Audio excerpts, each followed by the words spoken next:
Друзья, всем привет! Лето подходит к концу, и это говорит о том, что скоро мы будем сливать и убирать наш бассейн. И специально для этих целей мы приобрели дренажный насос Intex. И сегодня я вам расскажу, как эта штука работает. Погнали!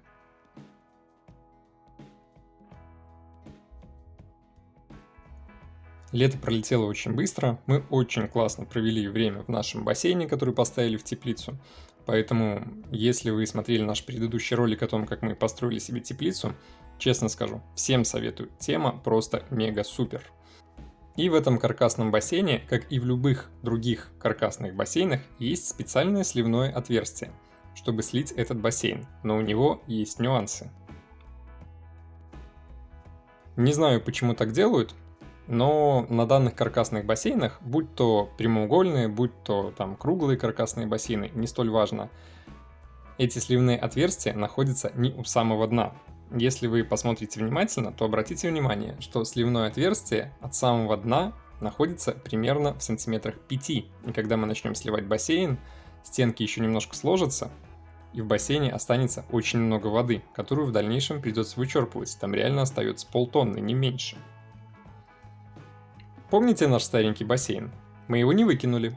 Бассейн уехал к нашим родителям, к ним приезжали гости, и как раз пока гостили гости, мы поставили бассейн, все там купались, игрались, было весело и здорово. Гости уехали, и вот мы его сливаем. Слили бассейн через сливное отверстие, и, как видите, в нем осталась еще куча воды. Напомню, это был бассейн Intex 366 на 76 на 6 тонн воды, и в нем осталось еще литров 200, а то и 300. Все это дело черпать там ведром или, не знаю, чашкой будет достаточно геморно. Видите, тоже сливное отверстие в 5 сантиметрах от самого дна. До этого у себя на участке мы сливали бассейн вот таким вот образом.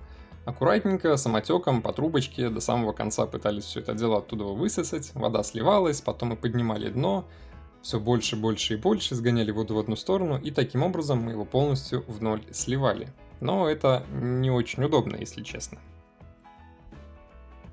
Бассейн простоял у родителей примерно 2-3 недели, как говорится, на минималках, с хлорными таблетками, тут уже сильно не заморачивались, с картриджным фильтром. И когда слили бассейн, он день простоял еще в таком состоянии, а поплавок с хлорными таблетками опустился на дно, и хлорные таблетки, как видите, сожгли дно. Благо не до дыр, просто выцвела краска. Не просто так, значит, пишут на упаковках с этими таблетками, ни в коем случае не кидать в бассейн, иначе испортите чашу, имейте в виду. Ну и вот наш дренажный насос Intex. Вот так все это дело выглядит упакованное в коробке, только купленное. Модель называется 28606. Дренажный насос, у него в комплекте должна идти трубка, пару переходников, да, в принципе и все. На самой коробке мы видим, что написано насос с пропускной способностью 3,5 куба в час, максимально допустимая его глубина 122 сантиметра, то есть даже для самых больших бассейнов он подходит. Это полностью погружной насос с герметичным корпусом. Подключается он обязательно через УЗО, чтобы током не ударило. Вы его погружаете в бассейн и, в принципе, просто выкачиваете из него воду.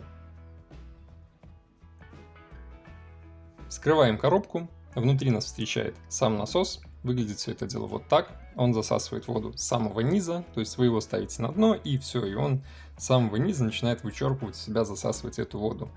И стреляет ей вверх вот через эту трубку. В нее вставляется вот этот вот комплектный шланг на 5 или на 6 метров, точно уже не помню. Можно еще взять переходнички, которые идут в комплекте, к ним подключить садовый шланг, ну и слить еще подальше, если хотите.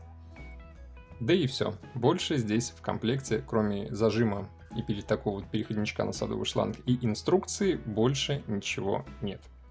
Это полный комплект. Инструкция на всех языках. Русский также присутствует. Что хорошо, у насоса очень длинный провод, порядка, по-моему, 6-8 метров.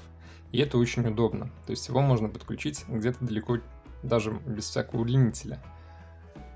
И опять же обратимся к инструкции, посмотрим в инструкцию, и здесь написано очень-очень много всего о том, что будьте осторожны, чтоб не ударило током. Опять же только через УЗО, через диф-автоматы, чтобы вилка ни в коем случае не контактировала с водой, и при любом повреждении сразу же утилизировать провод, не менять. Берем наш насос, подключаем к нему трубку, погружаем все это дело в наш бассейн, в котором осталось еще 5 сантиметров воды. Трубку выкидываем на улицу, просто на плитку, все сольется и впитается. И включаем. Подключили насос, и процесс пошел. Насос себе потиху кряхтит, тарахтит и сливает воду, причем делает он это достаточно активно. Как-никак 3,5 куба. Все это дело, как видите, уходит прямо в трубку, прямо на землю.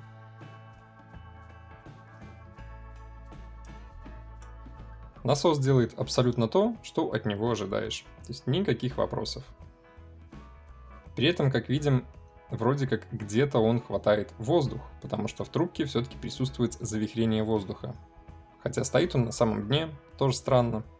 Ну ладно, работает и работает. Посмотрим, как он быстро все это дело сольет. Еще момент. Перед тем, как использовать такой насос, конечно же, из бассейна нужно убрать весь самый крупный мусор. То есть мы с очком убираем все листья, все самые крупные загрязнения, но уже вот эту муть, мелочь, песок, я думаю, через себя он прокачает нормально. Во всяком случае, проверим, так ли это. Забегая наперед, скажу, все было выкачано, никаких вопросов тоже не возникло.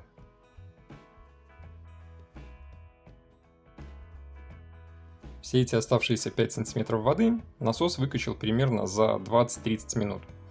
Поэтому я думаю, что производительность его на самом деле чуть меньше 3,5 кубов. Иначе все это дело было бы быстрее. Ну, работает, качает уже хорошо. Но есть опять же один нюанс. Спустя 20 минут работы насос просто взял и выключился, и перестал включаться. Трогаешь рукой, вроде холодный, но втыкаешь в розетку, он делает один раз и все, больше ничего не качает. Думаю, класс, купил себе игрушку. Опять же, обращаемся к инструкции, там есть страничка про неполадки. И здесь написано, если ваш насос не включается, подождите минут 20-30, скорее всего он перегрелся. Ну что ж, подождем, посмотрим.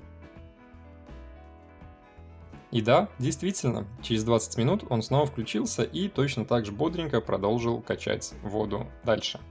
А теперь обратите внимание, воды осталось буквально сантиметр, полсантиметра. Он стоит на дне, и мы отчетливо видим, как в трубе нормально вместе с водой валит воздух. И именно из-за того, что поступал воздух, он и перегрелся. А воздух он качал не просто так. Если мы посмотрим на конструкцию днища, то увидим, есть, конечно же, прорези в самом низу, которые должны качать вот прям со дна.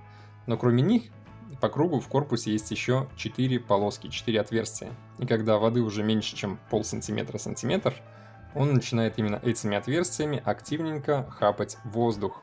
И просто перегревается. Поэтому имейте в виду, прям в самый ноль, прям в самую землю он не откачает. Все равно останется еще чуть-чуть водички, буквально полсантиметра. Поэтому точно так же немножко подгребаем воду в уголок. В идеале, если есть какой-то переямок, там все это дело откачиваем. Далее насухо вытираем бассейн тряпкой. Все, ждем пока просохнет, складываем и в коробочку. Вот столько вот 5 сантиметров воды он откачал за полчаса. В целом, вещица неплохая и очень нужная. Он нам очень хорошо поможет сливать наш большой бассейн. С маленьким еще можно повозиться, а с большим уже будет тяжелее. Ну а на этом все. Кому было полезно, ставьте лайки, подписывайтесь на канал, заглядывайте в описание, а мы продолжаем. Всем пока!